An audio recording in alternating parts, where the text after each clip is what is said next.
اللہ کا انعام۔ اچھا تم بتاؤ، اللہ تعالیٰ نے انسان کو سب سے بڑا تحفہ کیا دیا تھا؟ وہ مسکرائے اور میری طرف دیکھا۔ میں سوچ میں پڑ گیا۔ وہ اس دوران میری طرف دیکھتے رہے۔ میں نے تھوڑی دیر سوچا اور عرض کیا، شعور۔ انہوں نے انکار میں سر ہلا دیا۔ میں نے عرض کیا، عقل۔ وہ فوراً بولے، شعور اور عقل دونوں ایک ہی چیز ہیں۔ میں نے مزید سوچا اور عرض کیا، آکسیجن، سورج کی روشنی، پانی، خوراک اور جمالیاتی حسن۔ انہوں نے نہ میں گردن ہلا دی۔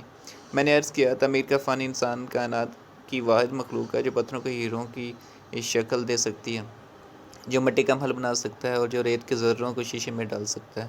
وہ مسکرائے، انکار میں سر ہلا دیا۔ میں نے اس کے بعد انسان کی تمام خوبیوں، صلاحیتوں کا نام لینا شروع کر دیا، لیکن وہ انکار میں سر ہلاتے رہے، یہاں تک کہ میں تھک گیا اور بے بسی سے ان کی طرف دیکھنے لگا۔ وہ مسکرائے اور نرم آواز میں بولے، آپ نے انسانوں کی جن خوبیوں، صلاحیتوں کا ذکر کیا وہ تمام اللہ تعالیٰ کی دین ہے، اور جب تک اللہ تعالیٰ چاہتا ہے جو خوبیاں قائم و دائم رہتی ہیں، لیکن جب اللہ تعالیٰ ناراض ہو جاتا ہے تو انسان فرعون ہو یا نمرود ہو یا بش، اس کی خوبیاں اس کی خامیاں بن جاتی ہیں اور وہ دنیا میں زندہ لاش بن کر رہ جاتا ہے۔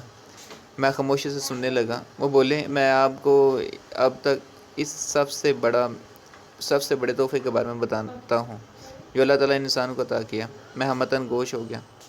وہ بولے، قدرت نے انسان کو اللہ تعالیٰ کو خوش کرنے کی صلاحیت سے نواز رکھا ہے۔ دنیا کی کوئی دوسری مخلوق، کوئی خاکی یا نوری پیکر اس خوبی کی مالک نہیں۔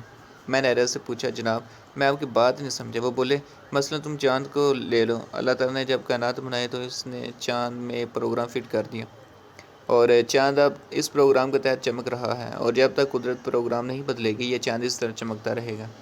آپ سورج، ستاروں اور سیاروں کو لے لیں، زمین کی حرکت کو لیجیے، ہواؤں، فضاؤں، ندیوں اور نالوں کو لے لیجیے، دریاؤں، سمندروں اور پہاڑوں کو لے لیجیے، زلزلوں، طوفانوں، سیلابوں کو لے لیجیے۔ یہ تمام اس پروگرام کے تحت چل رہے ہیں، اور قدرت یہ پروگرام فیڈ کر کے ان سے لاتعلق ہو گئے۔ وہ خاموش ہو گئے۔ میں نے عرض کیا، جناب میں اب بھی آپ کا نکتہ نہیں سمجھ سکا۔ وہ بولے، دنیا کا کوئی پہاڑ، کوئی درخت، کوئی جانور، کوئی ستارہ اور کوئی سیارہ اللہ تعالیٰ کو خوش نہیں کر سکتا، لیکن انسان کو اللہ تعالیٰ اس خوبی سے نواز رکھا ہے کہ وہ جب اپنے رب کی خوشنودی حاصل کر سکتا ہے وہ اسے راضی کر سکتا ہے۔ میں نے عرض کیا، جناب میں یہی تو آپ سے پوچھ رہا ہوں۔ وہ مسکرائے اور بولے، لیکن اس نکتے کو سمجھنے کے لیے مجھے پیچھے تاریخ میں جانا پڑے گا۔ میں خاموشی سے سننے لگا۔ وہ بولے، آپ شیطان اور حضرت آدم علیہ السلام کا واقعہ دیکھیے۔ اللہ تعالیٰ نے شیطان کو حکم دیا وہ انسان کو سجدہ کرے۔ شیطان نے حکومت علی کی۔ اللہ تعالیٰ اس سے ناراض ہوئے اور اسے ہمیشہ ہمیشہ کے لیے رندائے درگاہ کر دیا۔ شیطان آسمانوں سے اترا اور کروڑوں سال سے زمین پر خوار ہو رہا ہے، جبکہ اس کے مقابلے میں اللہ تعالیٰ نے حضرت آدم کو گندم کا دانہ چکھنے سے منع فرمایا۔ حضرت آدم علیہ السلام نے بھی اللہ تعالیٰ کے حکم کی خلاف ورزی کی۔ اللہ تعالیٰ ان سے بھی ناراض ہوئے اور انہیں بھی آسمان سے زمین پر بھیج دیا۔ لیکن حضرت آدم علیہ السلام کے رویے اور شیطان کے رویے میں بڑا فرق تھا۔ وہ دم لینے کے لیے رکے اور دوبارہ گویا ہوئے۔ شیطان زمین پر آنے کے بعد اپنی بات پر اڑ رہا، جبکہ حضرت آدم علیہ السلام کو اپنی غلطی کا احساس ہوا اور وہ اللہ تعالیٰ سے توبہ کرنے لگے۔ وہ سجدے میں پڑے رہتے تھے، روتے جاتے تھے، اللہ تعالیٰ سے اپنی کوتاہی میں، اپنی غلطی، اپنے جرم اور اپنے گناہ کی معافی مانگتے جاتے تھے۔ حضرت آدم علیہ السلام کی توبہ کا یہ سلسلہ اس وقت تک جاری رہا جب تک اللہ تعالیٰ نے ان کی توبہ قبول نہ کر لی اور مشیت ایزدی ان سے راضی نہ ہو گئی۔ وہ خاموش ہو گئے۔ ہمارے درمیان خاموشی کا بے شمار پل گزر گئے۔ جب یہ وقفہ طویل ہو گیا تو میں نے عرض کیا، جناب میں اب بھی آپ کی بات نہیں سمجھا۔ وہ مسکرائے، نرم آواز میں بولے، اللہ تعالیٰ کے انسان کے لیے سب سے بڑا انعام توبہ ہے۔ انسان اس انعام سے اس تحفے کے ذریعے اللہ تعالیٰ کی ذات کو راضی کر سکتا ہے، اور وہ اللہ جو اپنے بندے کی کسی خطا، کسی جرم، کسی کوتاہی اور کسی گناہ سے ناراض ہو جاتا ہے، وہ اللہ تعالیٰ بندے کی توبہ سے مان جاتا ہے اور اس بندے پر اپنے رحم، اپنے کرم اور اپنی محبت کا دروازہ کھول دیتا ہے، اور یوں انسان سکون میں چلا جاتا ہے۔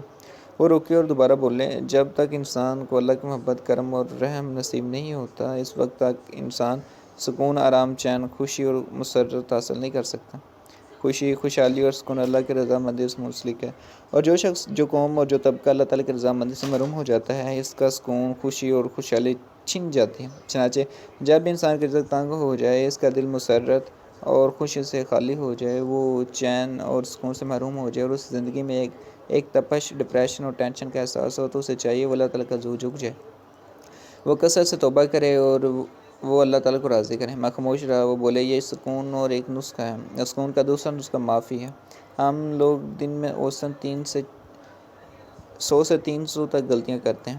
اگر ہم ہر غلطی پر معذرت کو اپنی روٹین بنا لیں، ہم نے جلد بازی، بے پرواہی، نفرت، غصے، تکبر اور ہٹ درمی میں جس شخص کا حق مارا، ہم نے جس کو نقصان پہنچایا اور ہم نے جس کو ڈسٹرب کیا، ہم اگر فوراً اس شخص سے معافی مانگ لیں تو بھی ہماری زندگی میں سکون، آرام اور خوشی آ سکتی ہے۔ ہم معافی مانگنے میں بھی کوئی کوتاہی نہیں برتنی چاہیے، کیونکہ معافی اور چٹان ہے جس کے نیچے سکون، خوشی اور خوشحالی کے چشمے چھپے ہیں، اور جب تک ہم یہ چٹان نہیں سرکائیں گے، ہم خوشی، خوشحالی اور سکون کا ٹھنڈا پانی نہیں پی سکیں گے۔ بھوکے اور دوبارہ بولیں، یاد رکھو دنیا میں صرف شیطان توبہ اور معافی سے دور رہتا ہے، جبکہ اللہ کے بندے ان دونوں چیزوں کو اپنی روٹین بنا لیتے ہیں۔ ہر در میں تکبر، ظلم، ضد، نفرت اور غصہ شیطان کی خامیاں ہیں، اور جن لوگوں کی ذات میں یہ ساری خامیاں اکٹھی ہو جاتی ہیں، تم کبھی ان کے منہ سے توبہ اور معافی کا لفظ نہیں سنو گے، چنانچہ تم کبھی ان لوگوں کو پرسکون، خوشحال نہیں پاؤ گے۔ یہ دولت مند ہو سکتے ہیں، لیکن یہ دولت انہیں خوشی اور سکون فراہم نہیں کرتی۔ تم ان لوگوں کا انجام بھی اچھا ہوتا نہیں دیکھو گے، جبکہ معافی اور توبہ کرنے والے لوگوں میں تمہیں غصہ، نفرت، ضد، ظلم، تکبر اور ہٹ درمی نہیں ملے گی، اور تمہیں یہ لوگ کبھی پریشان، ڈپریس اور ٹینشن نہیں ملے گے۔ چنانچہ ہر لمحہ لوگوں سے معافی مانگتے رہو اور اللہ سے توبہ کرتے رہو،